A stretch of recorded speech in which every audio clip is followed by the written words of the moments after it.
Okay, Algebra 1 students, we're going to start Unit 15. What I'd like you to do after you hear my instructions is pause the video, go to your iPads, create a new Unit 15 folder. Of course, remember to say create subject. That's how you make a new unit folder, right? Create subject. Label it Quadratic Formula. And then download these notes, right? So import these notes. It's a PDF in the drive, so import these notes. You should also notice that I'm organizing everything in the topics tab on Backpack as well. Your teachers may or may not be doing that, but my students, I'm doing that. So I'm going to have you pause the video every once in a while and then work on this sheet, and then I will show you the results. Okay, so I'd like you to try everything before I do it. I'll explain how to do it. You try it, and then you run the video to see how I did it. Okay, so there's really three things we've dealt with already. Two things we've dealt with already, a new one we're going to do today. So there's a quadratic equation, which is any equation. It could be also a function, but any equation such as 5 equals x squared minus 3x plus 2, or just like that. That's a quadratic equation. It has an equation in it and a square, right? A quadratic function is the same kind of thing, except we have a y in the problem, right? So y equals x squared minus 5x plus 6. Okay, that's a quadratic equation. And then today we're going to learn what the quadratic formula is. So you should know the difference between these three. I think it'd be a good multiple choice kind of question on a quiz. All right, and we're going to answer these questions. Mostly, the main thing we're trying to learn today is how do I find the x-intercepts of a parabola that doesn't factor? And that's where the quadratic formula comes into. We've talked about many of these. We were able to graph them many times and see that they do have x-intercepts, right? They do have zeros, but we couldn't figure out what they were because they were decimals, right? They weren't integers. So that's what we're going to learn how to do today. So the first thing we have to learn before we use the quadratic formula, which is down here but kind of hidden, is we've got to learn how to find these three letters. So A, B, and C in the standard form, okay? So I've given you three examples here. I use the highlighter to help you, and I'd like you to write A equals a number, B equals a number, C equals a number, which I've done under here already, okay? So I'd like you to pause the video and see if for each of these three problems you can figure out what A is, what B is, and what C is. And of course my highlighting will help you, so it shouldn't be too difficult, okay? So pause the video, write down A equals, B equals, C equals for all three of these problems. We'll just call them 1, 2, and 3. And pause the video, and then I'll show you how to do it. Okay. So hopefully you took a shot at this. So here there's no number here, so there's always an unwritten 1. You could always write that there. So A is equal to 1. Here A is equal to 3, and B is equal to 3, excuse me, B, that's B, and then C is equal to positive 1. Okay, pretty easy. If you get the hang of it now and you want to pause the video again and do the other two, that's great. All right, number 2. So there's a 2 in front of the x squared term, so that's A. A is never the letter x, it's always the number. And there's a plus 5 in front of the B, but there's nothing written for C, right? So what does that mean? Well, that just means, that C is equal to 0. So if there's no integer term here, then C is equal to 0. Same thing if there was no x term. If it was just 2x squared plus 9, for example, then B would be 0. But in this problem, C is 0. And here you got to watch out for the negatives, right? So technically what's happening is we're really taking these problems and we're going like this, see? Like in middle school. So it's a -3, -2, because you have to have plus here. See the plus?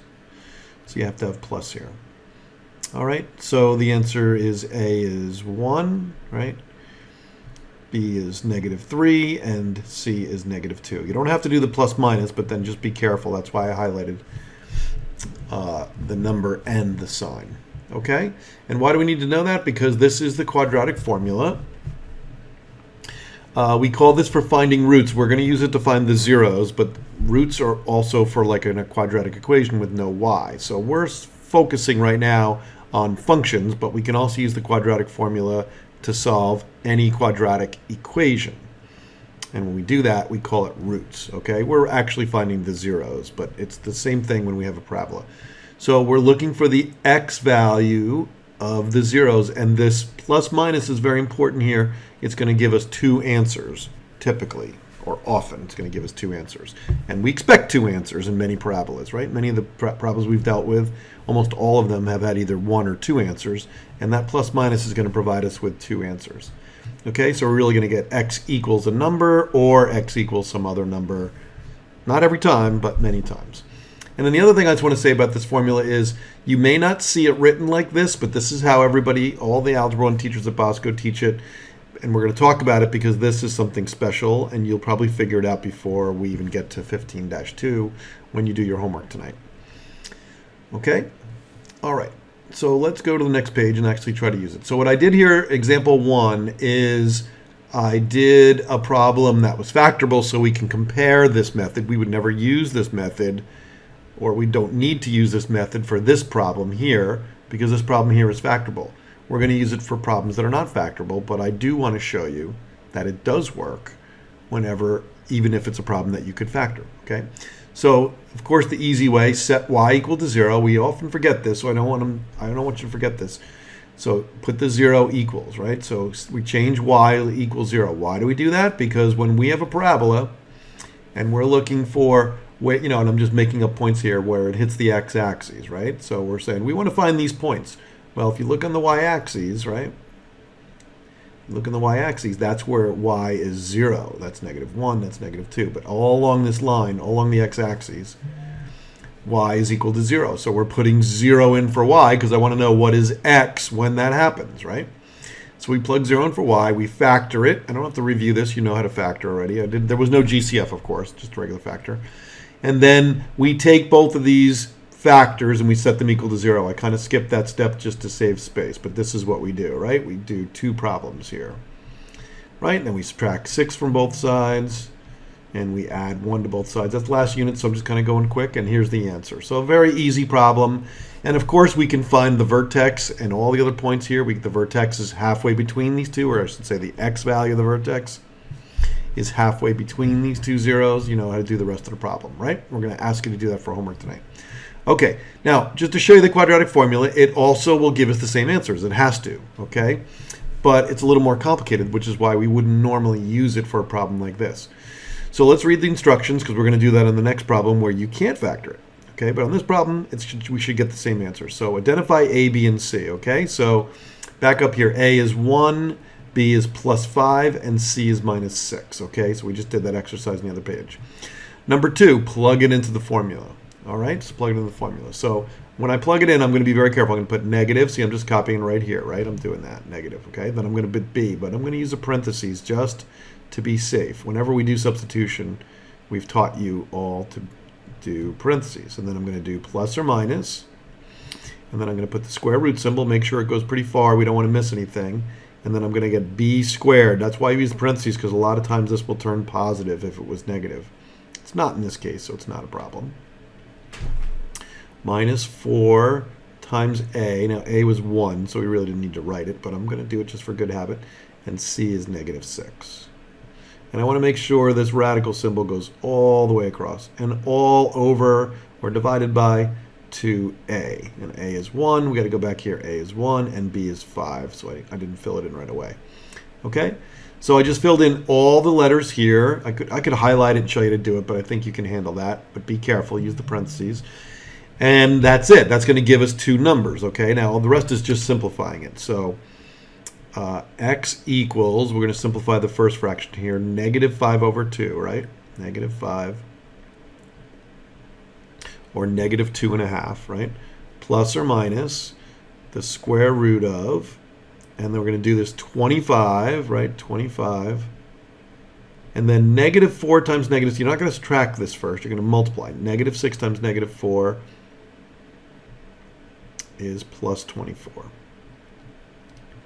Okay, all over 2. And that equals, right, I'm going to keep the -5/2 here, plus or minus, and this is the square root of 49. The square root of 49, of course, is 7, so we're going to put 7/2. Now, believe it or not, that's two answers, right? So I'm going to actually break it up into two answers right here, okay? And the two answers are going to be -5/2 plus 7 over 2. In other words, we're going to break up this plus minus. It just means that there's two answers, right? And then minus 5 over 2 minus 7 over 2. Okay? And then we get a little common denominator work, so that's equal to what? Negative 5 plus 7 is negative 5 plus 7 is positive 2 over 2, right? So positive 2 over 2, which really equals 1. Okay, so x equals 1. There it is. You can see it. I'll grab the highlighter here.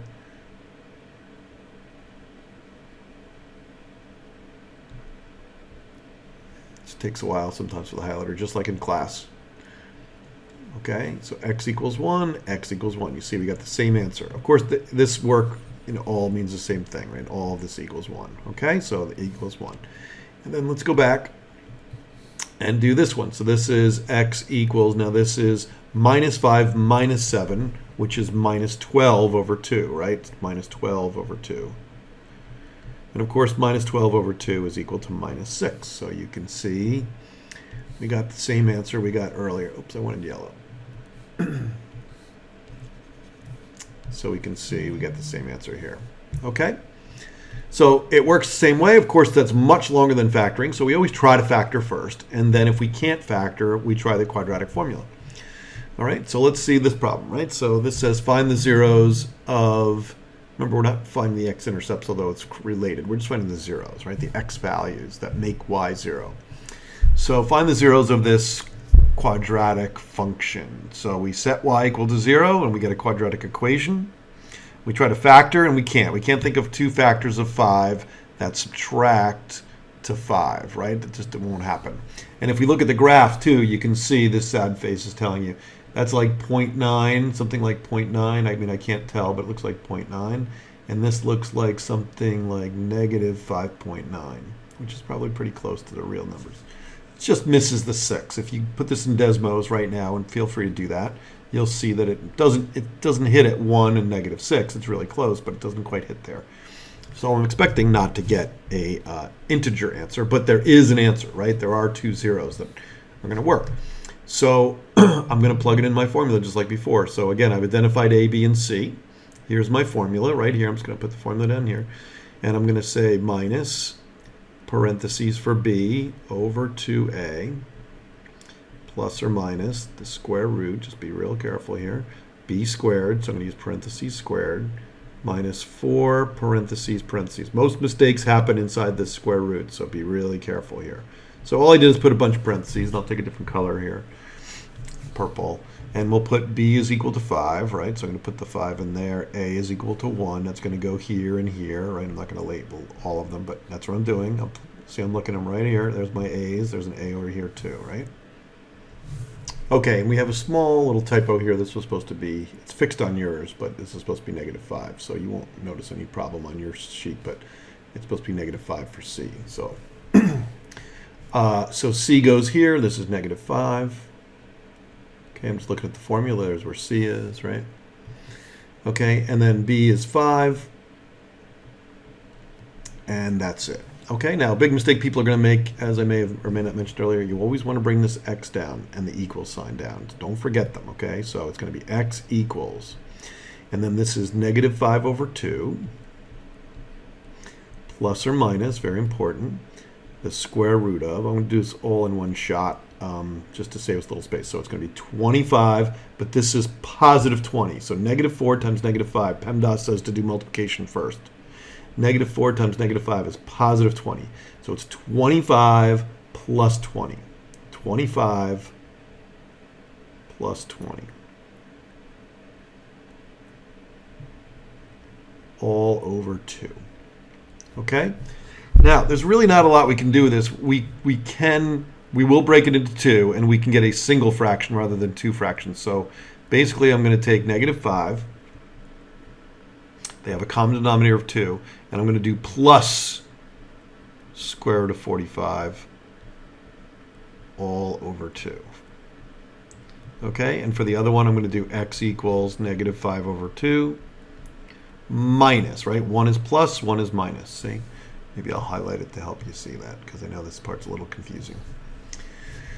And we're going to wait for the highlighter. So just be careful here. We are going to talk about reducing the 45, radical 45 in a second to make it even easier.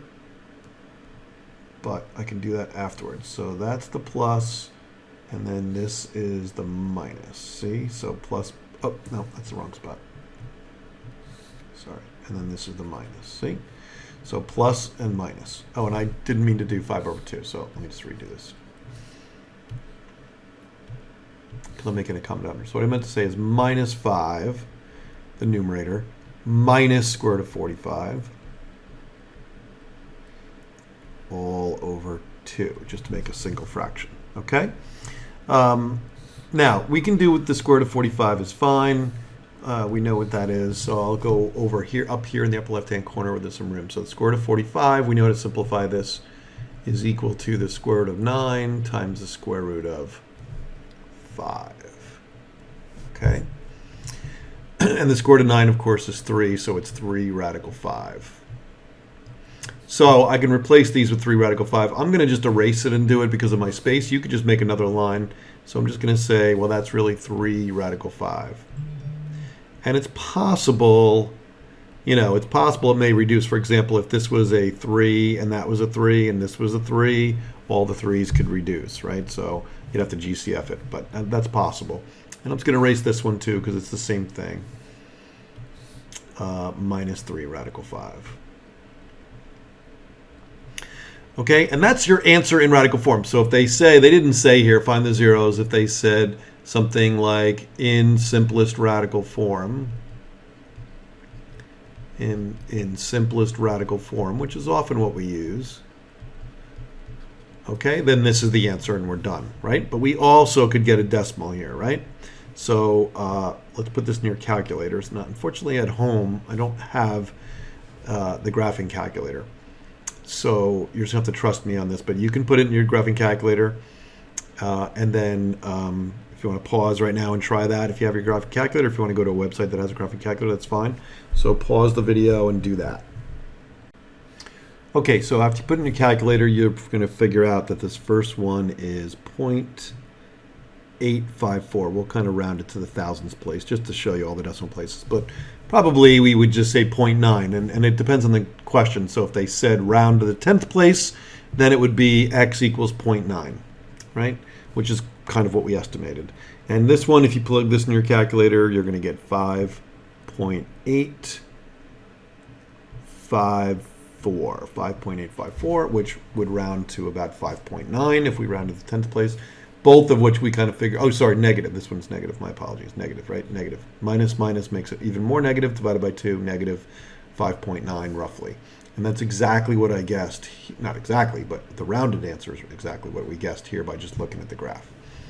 Okay? Plug this in Desmos right here. Plug this in Desmos. Take a minute, pause the video, plug this in Desmos, see for yourself, zoom in, and you'll see very close to these two numbers. Okay? So the quadratic formula is really good when you don't have integer zeros, right? Like decimals like these. It works pretty well. I mean, it works great. It's the only way to do it, actually, other than graphing. Okay, let's do one more example. So this example, I made a special example. So we're going to find the zeros of this parabola. The old way, the easy way. This is factorable, by the way, so it's going to work. So the easy way is set y equal to 0, factor, solve, we get x equals 2. I'm not going to go through it as solve it, that's last unit. But x equals 2, right? So it's only one root, which we call a double root. So it kisses the x-axis, right? So we know that at x equals 2, we know it's facing up because this is positive, it's facing up. So at x equals 2, right, if I put a 2 here, it's going to just kiss the axis. I know the y-intercept y value is 4, so if I go 1, 2, 3, 4, I already know the parabola is going to go like that, something like that, right? I'm just roughing it here. Of course, we would normally find at least 5 points to help us graph it nicely, but as a quick sketch to see what's going on with a double root, that's what a double root looks like. It just nicks the x-axis, or the technical term actually is kisses, so it kisses the x-axis. Okay, so what would the quadratic formula do, right? How would that work in the quadratic formula if we tried it? So let's do it, right? So x equals minus parentheses, very important, that parentheses, 2 times a, right? Plus or minus the square root of b squared minus 4ac c, make sure you extend that, all over 2 times a. Being as neat as you can, just write slowly. Okay, so let's fill in the a's. A goes here, A goes here, A goes here. B goes on top. Careful, -4, that's important here. -4 for B. And then finally C is equal to 4. So we put a 4 here, okay? So what are we going to get? We're going to get x equals, now be careful here, this is -4, right? That's a +4 divided by 2 is 2. Okay, plus or minus. And then this is going to be 16. I'll actually do this one out, right? So we're going to do radical all over 2. The 2 times 1 is 2. So this is going to be 16. And this is -4 times +4. That's -16. Okay, so I get x equals 2 plus or minus the square root of 0 over 2. Well, that's 0. The square root of 0 is 0. And over 2, 0 over 2 is 0. Please, you guys got to learn this, right? A lot of you still confuse this. 0 over 2 is 0. 2 over 0, if this is flipped, is undefined. But 0 over 2 is 0. Okay, how many 2's can you fit into a 0? None. So this is plus or minus 0. So when we go to do our two answers, watch what happens, right? I get x equals 2 plus 0, and I get x equals 2 minus 0. And of course, you get x equals 2 and x equals 2. We don't have to write it twice. It's the same number. So we just cross one off, and that's the answer.